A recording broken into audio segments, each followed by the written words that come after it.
Hello and welcome to Let's Talk Spoop. I'm your host, Jeremiah, and this is an interview that Don and I did with Lewis Santer, the star of the upcoming Winnie the Pooh sequel, Winnie the Pooh Blood and Honey 2, where he stars as Tigger. Hope you enjoy. Prosthetics. Tell me about the prosthetics Hmm. again. So the prosthetics, so it was like it only took about 2 hours to get into the prosthetics on the first day of set. And by the last day, it was about an hour and a half it got down to. So it wasn't too bad. It still felt like a while because you're still sitting there. But the team that put it on, like the couple put it on, they were lovely. So we had like good chats and stuff. It was fine. But the process was quite quick in the end. So what they did, they sort of made this hood for me. And it sort of comes down to about sort of like here on your shoulders, went like halfway down your chest. And obviously the clothing then covers that. And they put on a load of talcum powder on, sort of rip it over to your head, peel it over. And then you've got this like perfect hood there. And then the longer part is actually getting the facial bits on. So because it's all prosthetics, obviously it's all little parts of your face that can all move. So I think first is the forehead, then you've got like the chin goes on, and then it sort of felt like Joe Darth Vader at the end of Revenge of the Sith, when he's sort of getting the helmet on. You kind of get this last like face piece coming, you can see the eye holes, and they sort of like glue it all on and put it all together so it sort of molds together, and then you're sort of ready to go. And it does change you, even though you're not even looking at yourself in the mirror. It does change you. Like you feel this weight on you, and you've got this like black makeup around your eyes and stuff like that, and you do, and teeth in, so you do feel very different. You fully immerse yourself. So, what did you do to prepare to be Tigger? So to be Tigger, so a lot went into preparation. So, like I said earlier, so basically I got the role, and then got my prosthetics fitted done, and then it was about a month until filming. So I knew I had about a month to sort of get myself in the mindset of this character, and I didn't want to just sort of kind of see how it goes in the day. So that kind of thing. I know some actors like to sort of wait till the time and go over the script like close to the time, but I thought, no, I want to really prepare for this character and try and make something special. So I watched an ungodly amount of horror films, like a stupid amount of horror films, like at least like 2 to 3 a night, and just making like a whole book full of notes. I've got a book somewhere full of notes of all these different horror characters and like what they did to make themselves scary but lovable at the same time. And then I'd put that away and think, right, let me work on myself. And then I was up till like 4 in the morning most nights, or like 3 in the morning at least, sort of like crawling around my kitchen at night time and around like my living room, just sort of working out, because he's got I wanted to make habits of the character. I wanted to make little things about the character that stay the same. So he's not just like flowing to like this is who he is, you know. So like for example, like twitches and snarls and stuff like that, and the noises he makes and how he talks and how he would move. Is he on all fours all the time, or on 2 feet? So it was just that process for like a good month of working out all these different things and making constant notes all the time, going over that again, and just going crazy with it as well. Not holding back. He's not the kind of character I think you hold back on. Like he is on 50 Red Bulls at all times. Like he is crazy, and he wouldn't hold back. You know, he's not he's not a subtle character at all. So it was almost like preparing all these things, getting them in your head, and then once you're there in the day, then just kind of throw it out the window and just go crazy. But yeah, a good month I'd say of really like watching horror films, working out the movements, the voice, etc., and seeing what worked. Can you give us a taste of the voice, or is that too much? Of the voice, see, once again with the voice, they've kind of tuned it a bit. So almost like how Freddy Krueger is in A Nightmare on Elm Street. So I did the American accent actually, because it was really weird. On the first day, we weren't too sure about the accent yet until I got there, and it was going to be English, but English just didn't work. I don't know why, but English, we tried out a few different English variations, like more of a London accent, more of a Southern accent, and it didn't work. So then in the end, I came in and I went, "Hello, everyone," like that, and he went, "Oh," he went, "That works." He went, "That works." And then I went, "Yeah," and I was going, "Hello, Christopher," like that, and he was like, "Oh, that's nice," and he was like, and it was really weird with prosthetics on. It almost echoed your voice. It was really weird because I had these teeth in that I'd pull my lips away from my teeth, so it's almost this echo in your voice. And then I also could do this like growl sounds. I was going like that a lot, and it echoed in the prosthetics, and then the voice sounds different. So it sounded really good with the prosthetics on as well. And then Reese went, "I love that. Like, we love the American accent. We're gonna stick with that. It works with this character." And he was like, and then in post, I can tune it a bit and make it deeper. And so I've heard the voice, how it sounds in after post production, sort of like changing it a little bit. And yeah, it sounds good. So yeah, the voice is something to look forward to as well. It's a pretty good American accent, I gotta say. Is it? Yeah, it was good. Thank you. Appreciate that. That's I feel pressure on because you're American. I'm oh god. Right. So what were you said you watched a lot of movies for inspiration. So what are the real inspirations that you took toward Tigger? So with Tigger, so for example, so when Reese first spoke to me about the character, he said, right, so Freddy Krueger's inspiration. I've already seen most of Nightmare on Elm Streets, even the remake, all of them. So I kind of knew instantly then. I was like, okay. Then he said Pennywise. So I've seen all the hits. And then he said Art the Clown. And Art the Clown was actually the one I'd never seen before. I've never seen any of the Terrifier films. I knew of them, but I've watched them. And he said, and he was a massive inspiration for Tigger, and like, especially the sort of mannerisms and how he is, and like the manic movements from going quite slow to then really quick bursts of movement when he attacks someone or whatever. So that was one I thought, right, I need to really educate myself on this. So I watched Terrifier 1 and 2 a lot, like over and over again. And obviously, it's not the nicest film to watch at like 2 a.m. for like the 6th time. But I was, do you know what I mean? But I was trying to like detach myself from it and think, don't get disturbed and then not sleep. You know, try and think of it as like an actor's point of view and think, what's he done there? So scary, because it is terrifying. And the way he is like what he's done, that character is great. So Terrifier was definitely up there with some of the one of the main inspirations for the character. Also, Evil Dead Rise. It wasn't mentioned in it, but Evil Dead Rise, the new one, the mum in that, I remember watching that in cinemas and thinking, this is just this amazing work from her. So I just thought creepy. That was also inspiration. Say again? She was so creepy. Yeah, it's so creepy. I remember being terrified in cinemas and just her when she's holding the door and screaming. And I remember thinking, it kind of put back in my head and thought, oh my God, that'd be great inspiration. So that was another one as well, actually. But the 3 main characters, we had Pennywise, Freddy Krueger, and Art the Clown. So I watched those guys over and over again in preparation for the character. You were prepping for Art the Clown. You didn't watch All Hallows Eve? What's that? No, what's that? All Hallows Eve. It's the first movie made by those guys. Art the Clown. Yes, no, is I haven't. I know of this. Sorry, I do know. I haven't seen it yet. No, is it good? Oh my goodness, it's a very different one. It's an anthology film, so it's very different. But it does have Art the Clown. That's where he came from. Was that movie, and then they made his own thing. Oh, is that the hospital bit when he's in the waiting room? That was staring at a girl. I think that was the bit. Yeah, I think I've seen that clip. I think, and that's on YouTube. I think I saw that clip, and that's about it. What's your favorite scary movie now that you've watched an entire month worth of horror movies? I'd say, oh God, I'm still going to say, and some people disagree with me on this. I know it's a bit controversial, but I love the remake of the It 2017 version, just because I remember watching it when it came out in cinemas for the first time, and even now it's just as good. That opening scene is amazing, and Bill Skarsgård, what he did with that character, I think it's just he fully immersed himself in the character. Obviously, the way he looks, obviously, and the laugh and the voice and the movements, and it's so not human, but it is at the same time. Obviously, he's got the human features. The way he moves, it almost doesn't sit right with my brain.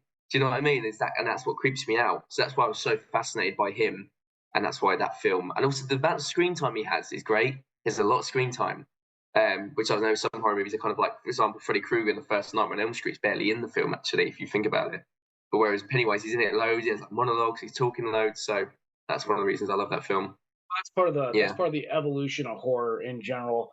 Yes. Older horror movies were a lot about like holding back on whatever it was, whereas nowadays we're a lot more in your face with it, which has I think pros and cons. Yeah, definitely. Let's see. So how did you get this role? How did I get the role? So I remember I just came out of drama school and just started my first job at the Globe doing Shakespeare, so very different. And then I got the role sent by my agent, and it had a character breakdown on there. And she said, I'm going to push you for this role. Is this something you're interested in before I push you for it?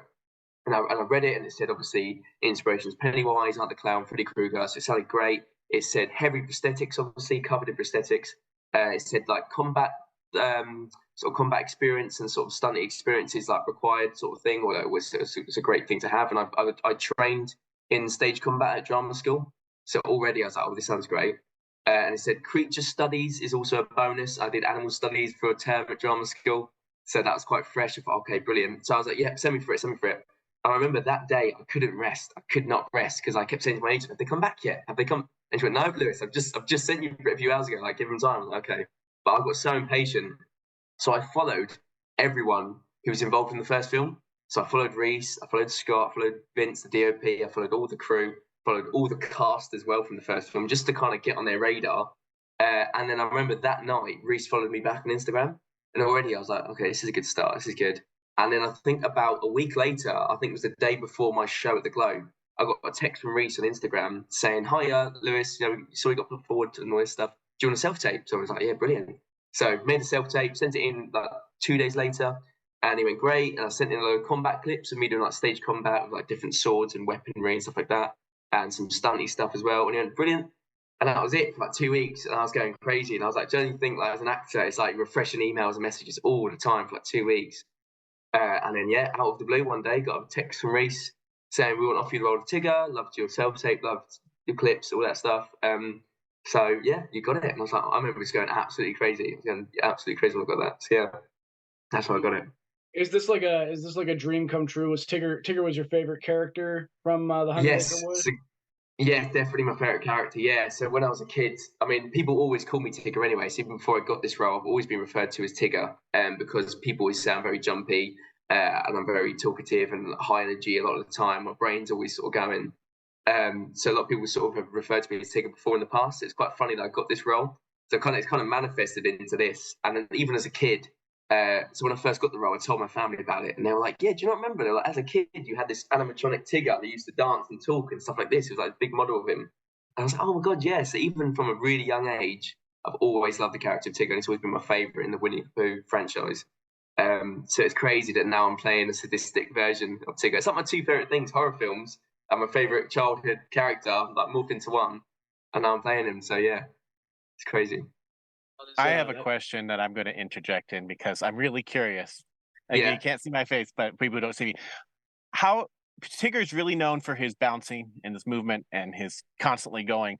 And unless for some reason they gave you a prosthetic pogo stick, how do they adapt the bounciness and the hippity hoppity part of Tigger into his character in this movie where unless you're really good at a pogo stick, I can't. Yeah, no, I'm not good at the pogo stick. Oh god, no, that'd be a disaster waiting to happen. So no, it's interesting how they did it. So I've seen some clips already. Obviously, I can't give anything away, but they're very like with the editing, for example. It's really clever how they've made me sort of look like with like the use of lighting and stuff like that. How it looks like I'm sort of jumping around the place. It's very cool how they've done that.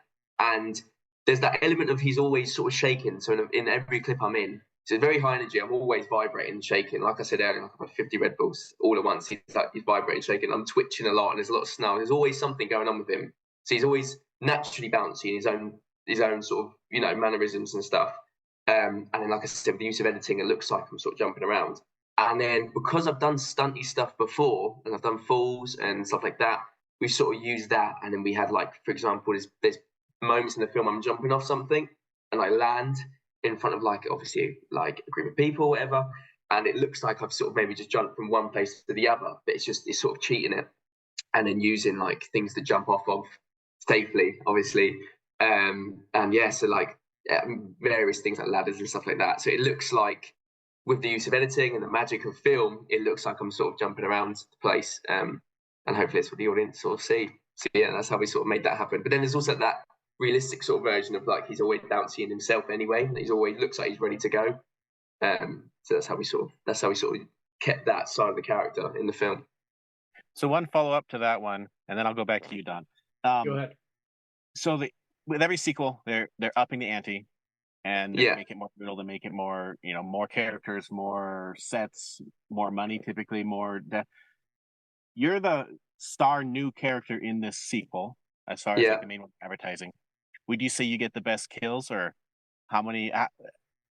What would you say is your favorite part of actually being able to be the horror killer that you have seen in all these films?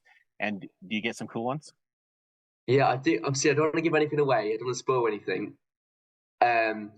But there is definitely oh god, what can I say? I don't know what I can say. There's a bit where Tigger goes absolutely crazy.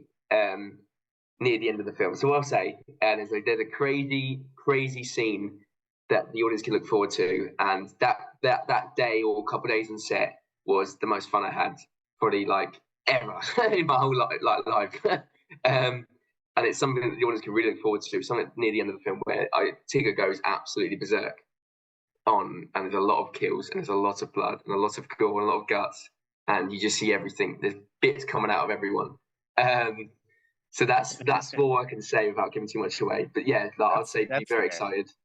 Say again, sorry. So as a fan of horror, was it really weird seeing under the hood of the making of these movies? You know, being in one where you're like, so that's how that happens. Is that how it happens in all of them? God, yes. There's obviously some CGI and stuff like that in it. Obviously, every movie now, but there's so much practical effects, and the practical effects team, like the couple who did the prosthetics, they're just amazing. And the gore they created is like, I was almost cringing out on that side of the camera. Like, I'm doing these things to these people, and you look at it, and it's sort of, there's obviously bits coming up for everyone. I'm seeing the magic happen, and even I'm like, oh my God, I'm getting disturbed, and I'm seeing like the magic happen in front of me. Like, I'm seeing how it all works. I'm seeing behind the scenes, and even I'm thinking, oh my God, this is terrible. Like, there's times where, like, you know, they're telling me, oh, this is what you're doing today. So this is the kill we're starting off with, or blah blah blah, and you're hearing it, and you're like, oh God, this is so imaginative, like the killing and like how like people can think of this kind of stuff. It's great, it's crazy, and I love it. So even I'm cringing up, but at the same time I feel great doing it at the same time. So I'm cringing, but also feel very powerful. Like, some of the stuff I do, you're coming away from a take thinking, yeah, I just did that. I mean, it's just a bloodbath. You're thinking, I did that, yeah.